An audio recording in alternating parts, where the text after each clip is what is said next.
Salut les développeuses et développeurs, aujourd'hui on se retrouve pour une nouvelle vidéo. Dans ce tutoriel, on va apprendre à utiliser des data tables et des structures. Pour ceux qui sont débutants sur Unreal, ça veut dire quoi? C'est très simple en fait. Par exemple, on va dire que vous allez créer des items pour votre jeu de survie. Les items, ils ont tous un nom, un nombre et un icône. Ces trois objets que je viens de vous citer, ce sont des variables. En fait, ces trois variables, il faut imaginer que vous pouvez les stocker dans une seule variable qui va être une structure. Et à la fin, cette structure, vous allez pouvoir tous les répertorier dans un data table. En fait, ce qu'il faut comprendre, c'est que là, vous allez peut-être passer un cap sur Unreal. C'est-à-dire qu'au début, quand vous commencez à programmer des jeux, vous n'utilisez jamais des data tables, jamais des structures, jamais de trucs qui a un rapport avec des data. Et ce qu'il faut savoir, c'est que par la suite, quand vous allez commencer à avoir un niveau intermédiaire, vous allez en utiliser tout le temps. Alors, il y a plein de manières d'utiliser des data.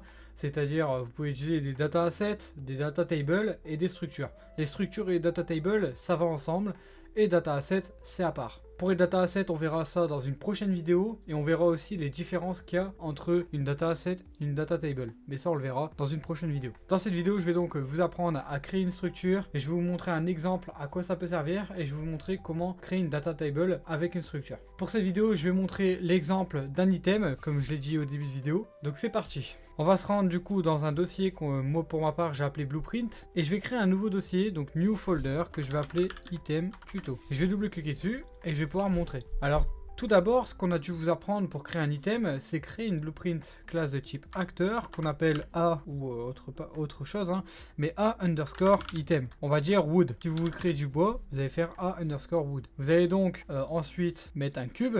Allez dans Event Graph, vous allez faire un acteur begin overlap comme ceci. Et en fait, vous allez regarder si c'est le joueur qui le traverse et si c'est lui, alors on destroy. Je pense que tout le monde a déjà dû vous faire voir ce genre d'item pour leur tutoriel. Le problème, c'est que ça, c'est une version pour débutants. Ça marche peut-être, mais ça ne marchera pas si vous voulez faire un inventaire complexe avec plusieurs fonctions et tout. Ça ne marchera pas du tout. Enfin, ça va peut-être marcher, mais ça sera pas du tout optimisé. Moi, ce que je vais vous apprendre du coup, c'est qu'avec les structures et data table, vous allez pouvoir créer un item qui va être conçu pour tous les items de votre jeu. Parce que là, du coup, dans cet exemple, qu'il va falloir faire, c'est imaginons demain, je crée un nouvel item qui s'appelle je sais pas, on va dire rock, donc pour de la pierre. Je vais devoir dupliquer ça, je vais devoir le changer, marquer rock comme ceci, je vais devoir double-cliquer dessus, et je vais devoir, par exemple, imaginons là on détruit l'acteur, mais avant on veut dire que c'est de la pierre, je vais devoir faire un print string, et je vais devoir marquer rock. Vous avez vu toutes les étapes qu'il faut faire pour créer un nouvel item. C'est beaucoup trop long et c'est pas du tout optimisé. Parce que ce qu'il faut savoir, c'est que quand vous allez créer des gros jeux, vous allez vouloir gagner du temps et optimiser votre code. Les structures et les data tables sont donc faits pour ça. Allez, c'est parti, du coup, je reviens sur mon exemple principal, l'item. Donc, maintenant, quand vous avez une data table, vous allez pouvoir créer tout d'abord ce qu'on appelle une structure. Vous allez faire un clic droit, blueprint, structure. Vous allez appeler ça S pour structure underscore item, par exemple. Donc là, ça va être la structure de l'item. Vous allez double-cliquer dessus et vous allez pouvoir accéder au menu pour créer des nouvelles variables dans votre structure. En fait, une structure, c'est comme je l'ai dit précédemment, un ensemble de variables. C'est ce qui va structurer l'item. Si j'aurais fait un système d'armes, et ben pour structurer les armes, j'aurais créé une structure qui s'appelle structure waypoint. Ça va me permettre de structurer mes armes. Mes armes, de quoi ils sont composés? D'une variable de type text qui s'appelle name, donc le nom de l'arme, d'une variable de type, je sais pas, on va dire integer pour stocker le nombre de munitions, donc munition, et tout ça va être stocké dans une seule variable qui va être une structure. Allez, c'est parti, je reprends sur mon exemple d'item. Donc la première variable qu'on va créer, ça va être name. Je vais même appeler ça plus précisément item name, comme ceci. On va changer la variable, on va la mettre de type text. On va pouvoir créer une seconde variable, et cette fois-ci, ça va être item amount. L'item amount va me permettre de préciser combien on a de nombre de cet item. On va mettre ça en type integer.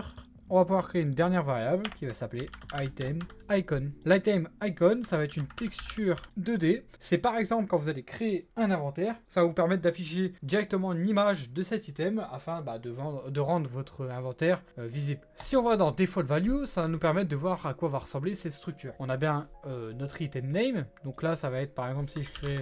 Ça va être wood, et là si je mets 1, et là je peux mettre par exemple cette texture. On va tout clear hein, bien sûr, parce que nous, c'est pas ce qu'on veut. On save. Maintenant que la structure est créée, ce qu'il faut savoir, c'est que, ok, on a la structure, maintenant ce qu'on va vouloir faire, c'est, on va pas créer une structure pour chaque item, ça serait beaucoup trop nul, ça serait, en fait, ça servira à rien de faire des structures et des data tables si on devrait dupliquer cette structure encore et encore à la mano, ça serait nul à chier. Pour dupliquer ces structures afin de les rendre plus flexibles, on a ce qu'on appelle un data table. Donc on va faire un clic droit, miscellaneous, et on a ce qu'on appelle ici data table, comme ceci. On va devoir créer une structure, on va devoir choisir la structure qui va composer notre data table, c'est le sitem, et on fait OK. Pour ma part, j'appelle ça dt pour data table underscore item, et je double-cliquer.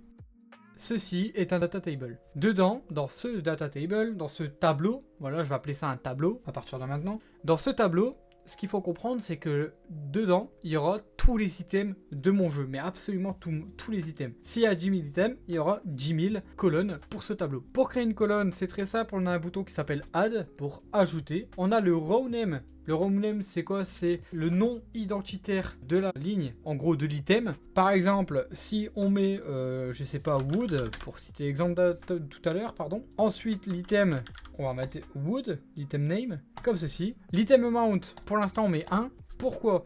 Parce que quand on va récupérer l'item, on veut en récupérer un par un. On veut pas en récupérer 2 par 2. Si je veux en récupérer 2 par 2, je mets 2.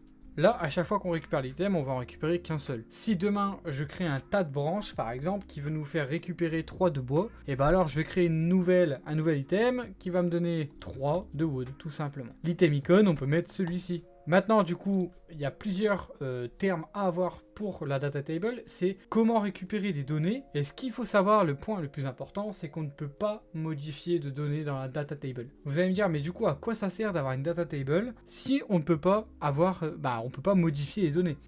La structure est faite pour ça. Laissez-moi m'expliquer. Si on va dans le content drawer, que je vais toujours dans l'item tuto, et je fais un clic droit, blueprint class, acteur. J'appelle ça BP underscore item. Ce qu'il faut savoir, c'est que quand vous arrivez à bien gérer le système de data, le système de tableau de données, et ben en fait vous allez pouvoir créer un seul acteur qui va s'appeler BP item pour tous les items de votre jeu. Quand vous allez les ramasser, automatiquement ça va changer l'icône, ça va changer la data de cet acteur pour mettre la data de l'item que vous voulez en question. Je ne sais pas si c'est compréhensible, mais vous inquiétez pas, ça va venir en fonction du temps. Quand vous allez commencer à développer, vous allez vous dire instinctivement, oh tiens, est-ce que j'utiliserai pas une structure, une data table, un tableau de données pour créer ce que je suis en train de faire. Vous allez créer un véhicule, vous allez dire punaise, il va y en avoir plusieurs dans mon jeu, il va y en avoir 10, j'ai pas envie de faire 10 acteurs, j'ai envie d'en faire un pour chaque véhicule, et ben je vais créer un tableau de données avec une structure. En tout cas, maintenant on peut ouvrir le BP item et on va pouvoir commencer. On va d'abord lui mettre pareil comme tout à l'heure un cube. On va changer ceci par, on va mettre overlap all dynamic et on va pouvoir aller dans l'event graph. Alors comment récupérer, en fait ce qu'il faut savoir, voilà, c'est ça qu'il faut que je commence. Le tableau de données va vous permettre de gérer les données de vos items, les données primaires de vos items, le nom, la description, l'icône, mais tout ce qui est nombre d'items, ça sera les structures qui vont vous permettre de gérer ça.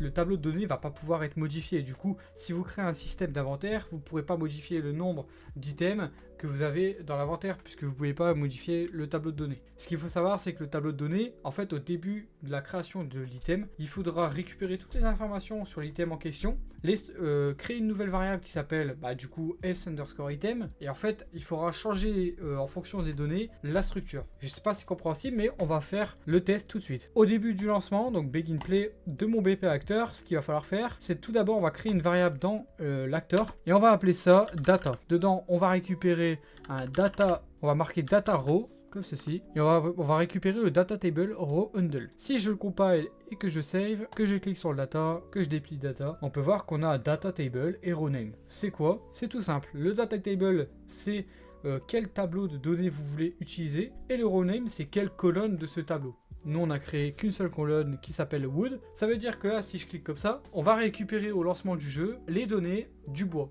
Parce que en fait, le BP item en question, ce sera du bois au lancement du jeu. Maintenant, du coup, si je glisse en appuyant sur CTRL, je vais pouvoir récupérer la variable data. Ce que je vais faire, c'est que je vais faire un clic droit, split structure pin, et on peut voir qu'on a deux variables qui sont créées. Parce qu'en fait, cette data, c'est elle-même une structure. Une structure d'une variable qui s'appelle data table object reference et data row name de type name. Je sais pas si c'est compréhensible, mais en fait, ça, c'est une structure qui est composé de deux éléments, donc de deux variables. C'est parti maintenant, du coup on va faire un get row, donc on va faire un get data table row, et on va sélectionner le row name sur le rename. Le output row, ça va nous donner la structure de retour, parce qu'en fait tous les tableaux de données ont une structure qui est retournée, donc une structure unique. Hein. Dans un tableau de données, il ne peut pas y avoir plusieurs structures, à part si c'est un tableau mixé. Enfin, vous allez voir ça au fur et à mesure des tutos. Je vais essayer de faire beaucoup de tutos sur ça pour que ce soit compréhensible pour vous. Mais du coup, le out row,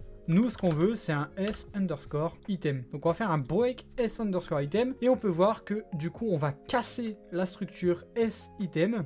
Donc la structure qu'on a créée précédemment. Et on va pouvoir récupérer variable par variable de notre structure. Nous, ce qu'on va faire du coup, c'est créer une nouvelle variable dans le BP item qu'on va appeler, on va dire item data. On va changer son type et ça va être un s_item. Ce qu'on va faire, c'est on va rester appuyé sur Alt et on va le glisser déposer. Ça va nous permettre de changer cette valeur. Et en fait, c'est tout simple, on va pouvoir enlever ça, c'était juste pour vous expliquer. Mais le outro, on va le set sur ça. Et là, du coup, on a récupéré les données de l'item qu'on a actuellement, donc de wood. Et on a changé toutes les valeurs de la structure qu'on a dans notre item pour changer pour la valeur du wood. Donc là, notre item, au lancement du jeu, ça devient du bois. Maintenant, ce qu'il faut savoir, c'est qu'il y a plusieurs choses qu'on peut faire avec ce data table. On va dire, vous créez un système de liste de tous vos items dans votre jeu. Un menu où vous pouvez voir tous les items du jeu disponibles. Et ben, vous allez du coup devoir récupérer toutes les données du tableau de données item, enfin dt item pour ma part. Et ben en fait, vous allez juste prendre la référence de data table, vous allez faire un get row et vous allez faire un get data table row name. Et là, ça va vous donner un array. Un array, c'est quoi? C'est un tableau de valeurs, donc un tableau d'une variable en question, pardon. Par exemple, si je crée une variable integer que je la passe en array, il y aura un tableau de variables integer. Je sais pas si c'est compréhensible, mais du coup après vous allez pouvoir faire un for each loop qui va vous permettre d'explorer un à un tous les éléments de ce tableau, et vous allez pouvoir faire genre par exemple print string, et le away element ça va être le nom de l'item en question. Je sais pas si c'est compréhensible, mais par exemple on va faire un test. Si je fais ça, que je fais un print string, que je mets ça au lancement de l'item, donc on va bien le glisser dans notre level. Vous allez voir qu'en haut à gauche il va y avoir marqué wood. Voilà, on peut voir qu'il y a marqué wood. Si je crée une nouvelle variable comme ceci, on peut voir qu'il va y avoir deux variables qui vont être affichées, wood et new row. Bref, il y a plein d'options pour les data tables, mais on reverra ça au fur et à mesure des tutos que je vous proposerai sur la chaîne. En fait, ce qu'il faut comprendre, c'est que j'ai voulu vous faire un tuto plus global sur les data tables parce que je compte bientôt créer des systèmes qui vont être un peu plus développés avec des structures, des data tables, des tables de données, si vous préférez. Donc, je tiens à préciser tout ça dans une seule vidéo afin que je puisse vous rediriger dessus à chaque vidéo où je présenterai un tableau de données. Allez, on revient sur notre item. Du coup, là, on peut voir qu'au début du jeu, on a bien récupéré l'info. Maintenant, du coup, ce que ça veut dire, c'est que, pareil, si au début du jeu, je veux faire un print string, que je veux dire le nom de l'item, si je fais ça, on est d'accord, ça met wood. Si, par exemple, du coup, maintenant, je veux changer, en fait, mon item, je veux plus que ça soit lui, mais je veux que ça soit new row. Sauf que dans new row, je ne l'ai pas renseigné, juste ici, voilà. Donc là, je mets ça, et là, on va voir que ça va être marqué les caractères que j'ai mis.